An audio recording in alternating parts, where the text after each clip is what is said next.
New Artist Spotlight Podcast. Welcome everybody to the New Artist Spotlight Podcast. I am Wilko Wilkes and Origin Cross is not with us this week, but we are very excited to be joined by a fabulous musician, Blue Scarr. Welcome to the show, man. Good to meet you. Yeah, you too, mate. Yeah. How's it going? Yeah, it's good. I mean, it's a bit of an exclusive, this, because I don't think I've ever shown my face on social media before or anything. So you've got a bit of an exclusive. That's amazing, man. Yeah, where's your shades? I couldn't find any. It's my picture's an avatar, and I was looking around my kids' room for the shades and the glasses and the mask, and I couldn't find any. I thought, no, you'll just have to deal with my face. Yeah, that's good, man. Yeah, good to meet you. And you're following the NAS tradition of having a guitar in the background as well. Yeah, well, normally there's a load of junk behind me, so I made sure that there was a guitar, a little keyboard, and a globe as a bit of a decoration. So yeah, I saw you logged onto the meeting 2 hours earlier, so I thought he's got to be setting up his background or something there. I just wanted to make sure that my video worked, to be fair. Very prudent of you, man. So yeah, tell us about yourself and your music in your own words.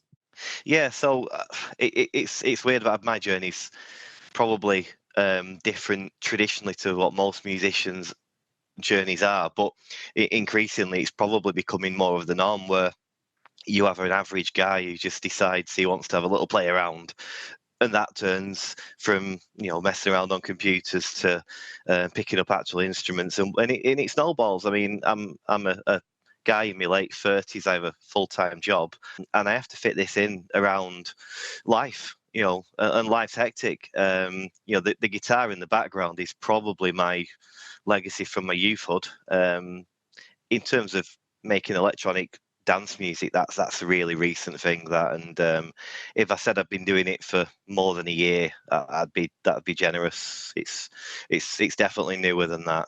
That's cool, man. I can relate to that. Yeah, because I didn't start until I was 31 doing the rapping. I'm 35 now. And same, I've got a full-time job, all sorts of. Well, it's something fun that you can do, outside of work. When you get to sort of my age and you have children and family and stuff, your extracurricular activities, if you like, are getting more and more limited as you get older. And something like sitting in a spare room plotting tunes on a digital workstation is much more doable than it probably was when you were 21 and just wanted to go out with your mates and have a few beers. So it's a hobby, but I just started to take it more and more seriously as I got on, really. And the guitar was always a hobby when I was younger, but that never went any further than, say, my mid-20s, 10, 15 years off. And then I don't know what it was, just decided to pick it back up again, pick up the music. And it's an escape. It's a hobby. It's just something that keeps me out of trouble, I guess. Yeah, it's class, man, and you're very good at it. I really enjoy your music. Music's subjective, isn't it? So some people might say, "Oh man, your stuff's rubbish," or "You just sound like Pound Shop Calvin Harris." But I'll take that. Yeah, take that any day, man. Yeah, that's not too bad. No, I think it's really good, man. And I was going to ask, like, if you played your own guitar and stuff, because I didn't know whether it was loops or whether it was like. Yeah, I mean, musically, guitar and keyboard, I've always been able to play since I was younger. Guitar better than keyboard. In terms of how I make these tracks, I don't pick the guitar up, record the riffs on the guitar into the system, and then manipulate it. I tend to formulate ideas on the guitar, write them down, and then go to the workstation and think, right, that note worked, that chord worked. If you're putting together a bass riff, for example, I'll pick up the acoustic guitar, play 4 or 5 chords. That sounds nice. I'll have that, write it down, and then it goes onto the workstation. So there is a disconnect between being able to play the guitar and putting it onto a DAW and doing it electronically. But one day I might have better equipment. I might be able to better link the two together. But for now, it's just not going to be that easy for me to do that until I get a proper studio and not just the spare room. Yeah, no, that's good though, man. Yeah, it sounds like you're doing all the right things, and it's nice that you're even at this stage now. It's easy to always think, oh, what's the next thing, but you've got to give yourself back. If you're not thinking what's coming up next, you just find yourself stuck, don't you, I guess? Yeah, that's true, man. Yeah, that's very true. I'm already plotting the next album, and I've only just released this one. So yeah, that's fascinating. So all your music is released from 2023, isn't it? Like, How long have you Yeah, put it together? there's a couple of things which were probably put together back in the 2022. There's a couple of songs coming up which the origins started in 2022, but yeah, the first release was only February, and a lot of it was I couldn't work out how to get music onto the public domain. I didn't know how to do it, and I had to find out how to do it, and had to ask the right people and make the right Google searches. And it took me about 6 months to sort of work it out in my head what I needed to do. And then I finally got there and thought, you know what, I'm just going to do it and see what happens. Yeah, man, you've clearly got the bug, because that's a lot of tunes to be producing in 1 year. And like, Yeah, I had a really productive spring, and just just every seemed to day, stack them up. hours in the studio, or It just one of the things I like to do is to do it on the go as well. So I quite happily pack up my laptop and take it to work with me, but sit there in my lunch hour just plotting things down and coming up with ideas. And it's just making that space during the day. There was a couple of months where I really focused on it, and I thought, actually, I'll just take a step back a bit now. But I realised then I'd done a lot of the work that was going to be useful over the next 6 months. yeah, that's class, man. Yeah, that's a good idea as well. Like doing your lunch hour and stuff like that. Because if you hit a purple patch of and you're thinking that's good, just keep doing it. yeah, On the same side, you could also hit a patch where everything sounds rubbish, and sometimes the best way to get out of that is to keep doing stuff. I saw an interview with, I mean, I'm not referencing myself to Ed Sheeran, but he said he wrote 40 songs a week at one point when he was younger, because he thought, whilst I'm doing it, I'm just going to keep on doing it, and eventually something will sound good. yeah, that's class, man. Yeah, it's and that's something that all those hours learning guitar and piano have really like set you up for as well, like the ability to be able to do this now. Because I think even if I had so many ideas, there's no way that I'd be able to be as prolific as you, because I can't play an instrument, so I don't have that. Well, I think the other on the sort of flip side, if I was a vocalist, then I think the process would be much slower, because I don't necessarily have to worry about the writing of vocals, the plotting of vocals. I can get someone to either do that for me. I can take really raw vocals and manipulate them into something that works on a song. But what I don't have to do necessarily is write the tune write the lyrics in the first place. And I think if I had to do that process as well and do it all back to front, like a Charlie Puth, where he'll write his own lyrics, he'll write his own melody, then he'll have to go in the studio and get a production done. That must take a lot longer, and I'm sort of missing out that first 50% of the creative process. So I think sometimes if you are just purely producing music electronically and not having to record vocals yourself, it does take That's the thing out of it. So I thought you were. Are you not you're not the rapper on songs like Mayfly?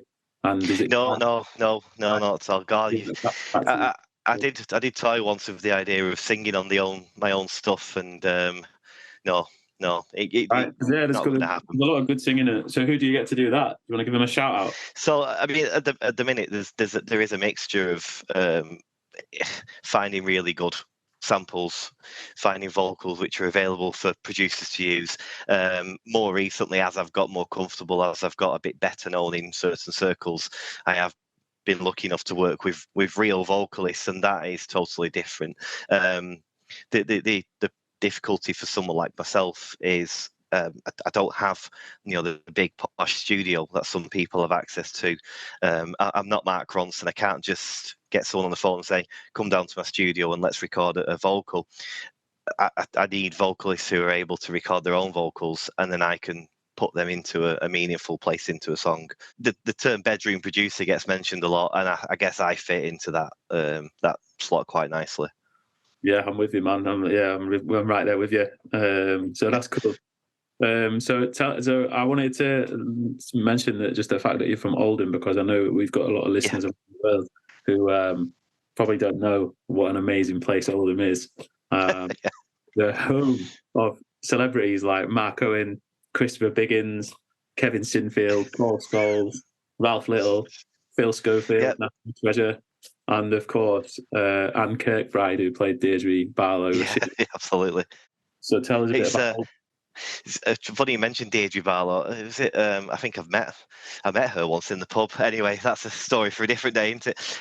No, I It's mean something to come out of Holden. it's there is about sort of 10, 15 northern towns across sort of Yorkshire and Lancashire, which are all pretty much identical. You know, Burnley, Blackburn, Oldham, Rochdale, and you're going over towards Huddersfield.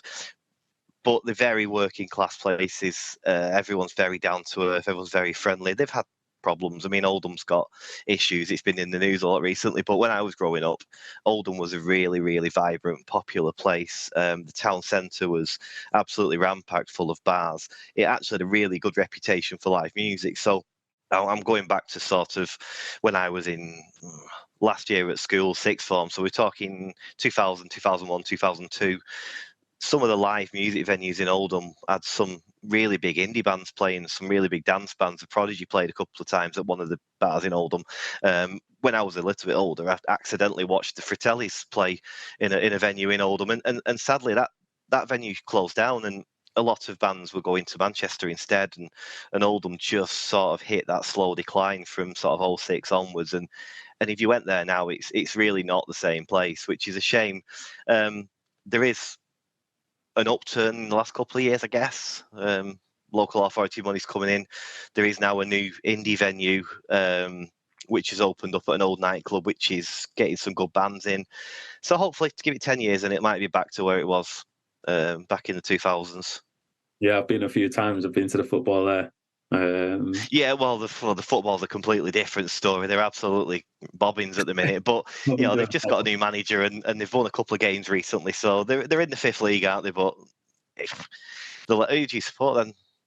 I'm a Newcastle fan, mate. But I thought so. Yeah, I did think so. They're doing quite well now, though, aren't they? Yeah, it's going well, man. Yeah. But I went to Oldham with my friend Sandy, who's a Luton fan.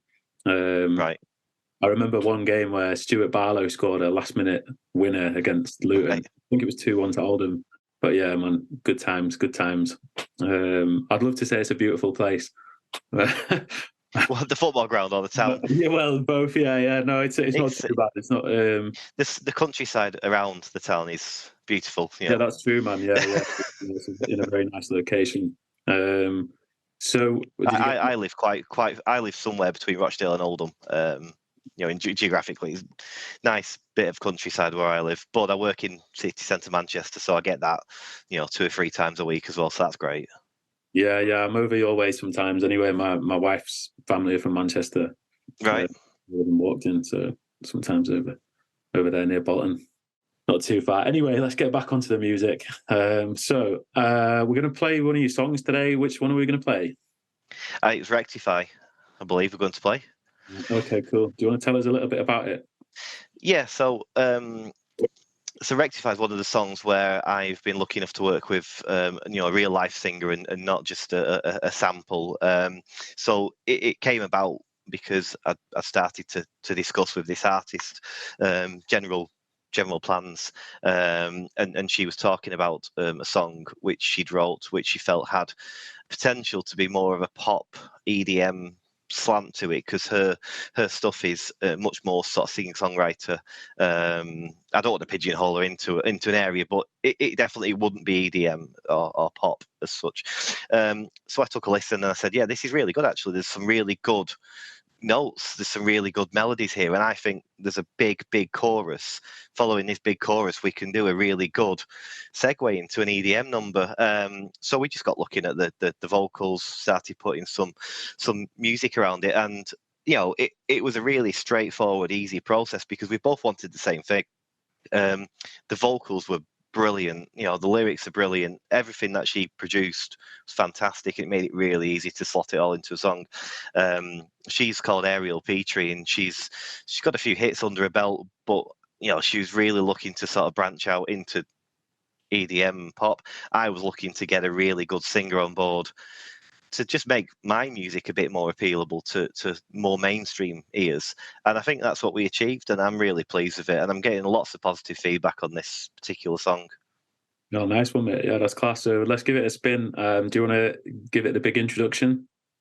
Yeah, so this is Rectify, and it's by myself, Blue Scarr, and Ariel Petrie.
thank you for letting us play that, mate. Really enjoyed it. No problem. Thank you.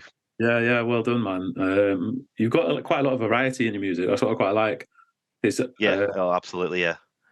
yeah. I mean, I've had people ask me what would you say that you are, and I've said sometimes I'm not really sure, pal. Could you be multi-genre? I don't know. I think the term EDM is often used for an act which you don't know what sort of dance music it is, so you call it EDM. That seems to be what's happened. And EDM used to be sort of Chainsmokers, Avicii, that sort of thing. I think now it's used as a term for anything but, pure house, pure techno, pure drum and bass. So yeah, I like to mix it up. I don't want to do the same song over and over again because it works for some people, it doesn't work for me. Doesn't get the creative I'm the juices same, flowing. man. Yeah, I want to do something new every time I make a new track. But yeah, I made some notes while I was listening to your music earlier on, and I had to call my name. I had that down as grungy electro harmonica soul. Yeah. Yeah, absolutely. It's like, Yeah, yeah, and there's a couple of house tracks in there. The album is an absolute fest of different mixed genres. It starts off quite pop and quite house, quite electro, and as you move through the album, it seems to get a bit indie, and then it goes moodier and moodier. And before you know it, you're sort of thinking, man, this sounds a bit like Radiohead from 2000. It's just such a mixed bag, and that's just the way I operate because my own musical taste is so varied that if I just did one style as an act, I wouldn't be covering all the things I like. Yeah, exactly, man. Yeah, that's it. And it makes it a really interesting listen. So I recommend anybody who's watching this to give it a listen in full. Like both the albums, really good listens. Is there just two? Yeah, so what the way I did it was I needed to get something out and done sort of earlier in the spring, and that's where the original EP came from. And I'll be honest, I encourage anyone to listen to it. Of course I do. But for me, I moved on quite quickly from that first EP. It was, I suppose you're your own critic, aren't you? And I listen to some of the tracks on there now, and I think, well, do you know what? I'd do it differently if I did it next year. And then I released a couple of singles in sort of April, May, which don't appear on albums, and they were sort of the segue into the summer, if you like. And there's various distributor reasons why certain songs are not on certain albums because they're released with different distributors. But then I always had in my mind to do an album to be released in September, October. But I stupidly told everyone I was going to do it, and then realised I needed the songs. So I had a pretty hectic couple of months. And you can tell from the way the album has come across in terms of the really poppy stuff at the start to the really sort of cold piano based, light stuff towards the end. It was clearly written through the heat of the summer right through to when it started to getting cold. And the last song that goes... You release the song basically as soon as you finish it? On a couple of the tracks on this album were literally finished the week before the album got sent to the distributor. And that was September, it got sent to the distributor. So it got cold by then. And there was one track which was written at 3:00 in the morning and it was freezing. And you can really tell. Whereas an earlier track on the album was done sort of May, June, when it was quite warm. And you can tell the emotion that you feel when you're putting a song together goes into the music, and it's really evident on this album. That's awesome, man. Yeah. And I think it's hard. I don't know. I mean, you must be writing and finishing your songs pretty quick, because for me, I had to struggle with, sometimes I'll start writing a song in a certain emotion and I'll spend a few hours on it and then I come back to it in a completely different emotion. And I find it difficult to pick up. Totally get that. I mean, I think what I get a bit stale, I think. Yeah, and there were plenty of songs which are put together which then just got shelved because I couldn't recreate the feeling that I had when I first started it. It didn't feel right. There was a couple that were absolute shoo-ins at first which never made it. They didn't fit the theme of the album, because I mean the album itself is called Masking, and the meaning behind that is I recently got diagnosed as being autistic as a man in my late 30s. It's getting to be more and more common, and it explained a lot of the things which have happened earlier in my life, which I won't go into. Nothing bad, but when you look back, you think, that is why.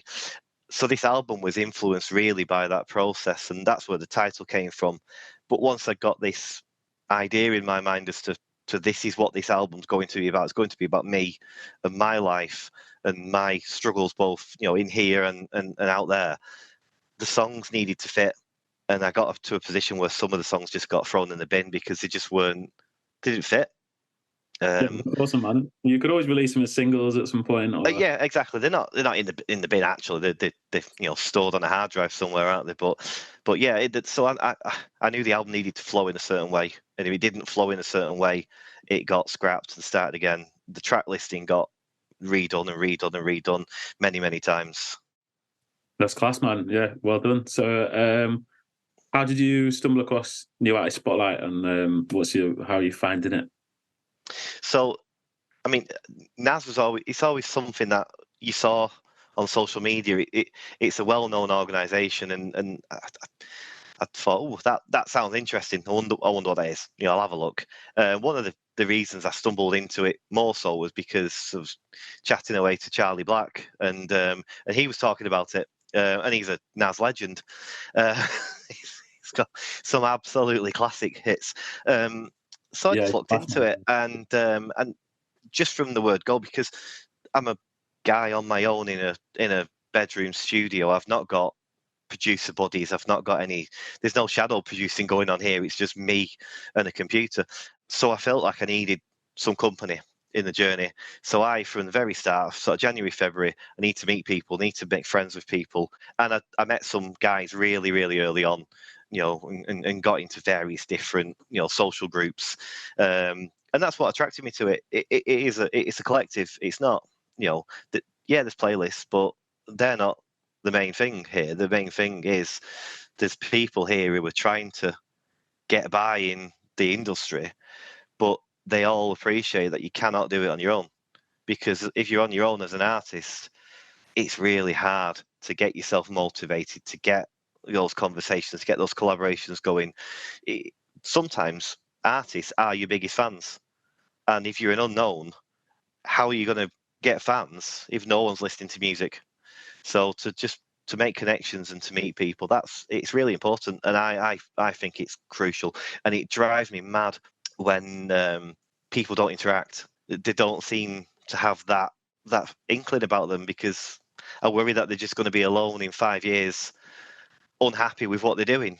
But if you're a part of a group, you've got that support, and I think that's really important. And NAS does that; it ticks all the boxes for that. And the artist chat is fantastic. The radio shows where everyone gets involved, fantastic. The radio itself is just a really good place for you to be and to listen to, and to think, you know what, my song could come on any minute. Someone might request it. Yeah, I love that, man. Yeah, you're right. It's only as good as... Like I mentioned to you the other day, I was listening to it, and your song came on, so I messaged you, didn't I, and said, hey, your song's on. Take it.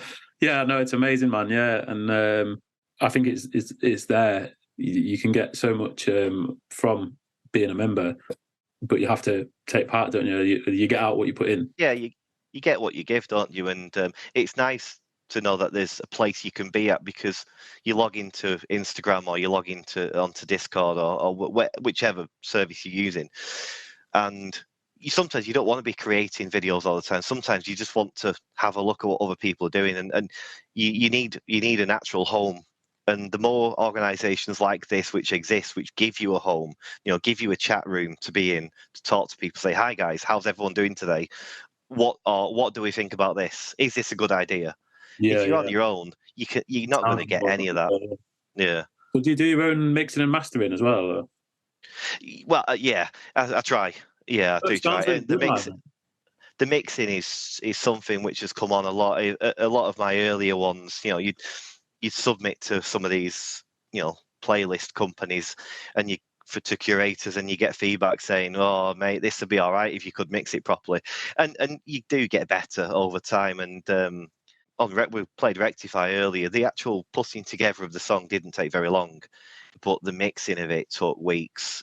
Listening it over and over, playing it on different, on these, and then in my car, on the laptop speakers, on my phone speakers, because they're all different, and then I'm trying to get it to sound good on everything. And the way to do it, man. I know that grind. And you're thinking the bass sounds great here. Yeah. It sounds great. You get it in your car, it blows your speakers off. And that's the hardest thing about the mixing part of it, getting every level right. And that's took me absolutely ages. And there's still so much that I don't know how to do properly, or I'll hear it and I'm thinking, that sounds great, but I'm not 100% sure how I did it. But I'm working every time I'm doing something. I'm thinking, right, I'm going to do this again next time. Next time it's going to be better. Yeah, that's part of the magic, man. Just you learn every time, don't you? And it's enjoyable, yeah. But I always think as well, like I released a song yesterday, and most people are going to hear that song for the first time through the crappy phone speaker. So yeah, on Instagram, yeah. The test, isn't it? Like how many people actually have headphones in or have it on a decent sound system, even though like all the panning and all the work that you put into it, like exactly, effects, and like they'll just miss it all. But again, I think that's why maybe, you said artists can be biggest fans as well. People in NAS appreciate that. Listen to each other's music with the headphones on and find those little nuggets. And, Charles Connolly's. Some of his stuff, you listen to it and you're thinking, eventually I might be somewhere as good as that, but it's going to take me quite a while. Guy's epic, yeah. It's going to take me 30 years to get that good. Yeah, man. Have you heard the one that I did with him? This is how the story begins. I have heard it, yeah. Every song he does seems to be brilliant. I can't get over it. It's massively. He's not released anything in 2023. I texted him the other day because I said, "You're not going to go the whole of 2023 without releasing one of your own songs, are you?" And he was like, "He's just making everyone else's songs sound better." This is it, man. Yeah, he's bought two dogs down in everybody else, making everyone else superstars. Yeah. But yeah, no, that's good, man. So your next release is going to be called Underwater, is that right? And do you want to talk a little bit? Yeah, that's it. We've got a provisional date for the 17th of November at the minute. It's just needs confirming by the distributor, but that hopefully should be Monday, Tuesday. I've not released any song teasers on social media. Sometimes I don't release anything beforehand. Sometimes I tease it to death. So far, I've not released any of the music, but we probably will do a little teaser video at some point. It's with a singer called Amy Britannia, who's, if you take a look at her Spotify, she's got some incredible stuff. And I was really, really fortunate that she just agreed to do a song with me. I have no idea why. Still don't know why she agreed, but she did. And it's an absolute beauty of a song. It's totally different to anything else I've done, but it's beautiful. I'll have a look at that. Yeah, that sounds good, man. Hopefully there'll be an Instagram reel next couple of weeks with some music on it, and then it releasing 17th November. Yeah, where do you stand on teasers? Because we were having a bit of a chat about this. I saw that. I've tried different strategies on every single, and I've still not found the one that works the best. So I don't know. I do think if you've got a teaser out there and a bit of an earworm, it doesn't hurt to put it out there. But you can definitely do it too much, can't you? I think. Yeah, I think you can, and I think maybe you can throw off people's perception of what to expect as well. Like you might put a teaser of 10 seconds, and then the actual song doesn't really sound like that. I always put the best 10 seconds out. That's the way I do it. Yeah, so that's the obvious way. But then again, it's like if you do that, and then people actually think, "Oh, yeah, I'll listen to that," and then they start listening to the song, and the first 10 seconds doesn't. They're really disappointed. Yeah, they're like, "Oh, I thought it was going to be like that 10 seconds that I heard." I've done both ways. I've done it where I've teased the song to death over 2 months, and I've done it where I've released it without mentioning it. And I don't really see much of a difference. No, I don't see. I don't know. It's just whatever's fun at the time, I guess. Yeah, you're right, man. Yeah, that's the way to do it. No, you're doing well, man. It's good. It's good to see. You're not going to stop anytime soon, are you? No, I mean it's a nice hobby. It's a good little hobby. I work full time. But it's either this or something else, and this is fun, isn't it? So and I'm getting better at it, and I'll probably be better again in 2 years' time. So we'll just have to see what happens, won't we? Yeah, we will, man. Yeah, I'm sure we'll see more of you than your family does over the next few years. Well, yeah, hopefully, but maybe not for them. Yeah. No, I'm only joking, man. As we chatted the other day, it's my wedding anniversary today, but I've got permission to do this podcast. Man. Thank you. 13 years. 13 years, that's brilliant. Yeah. And that's some good dedication, man, coming on on your wedding anniversary. Yeah. Not mind? Was she cool with that? She encouraged me to do it, to be fair, when I mentioned it. So she's cool. I see. That's how you've done 13 years, man. Yeah. Yeah, that's it. Yeah. She's cool with it, so that's good. Brilliant. We'll tell her a big happy wedding anniversary from everybody at the New Artist Spotlight. Will do. So I think I can sense something in the air. It's giving me a little bit of a headache, and it's starting to starting to grip me in some very uncertain ways. Do you know what I'm talking about? I don't know. I do. I don't know. It's been a long day. Yeah, no, that's it, man. I think what it is the infamous new artist spotlight quickfire 5. Oh yeah, of course.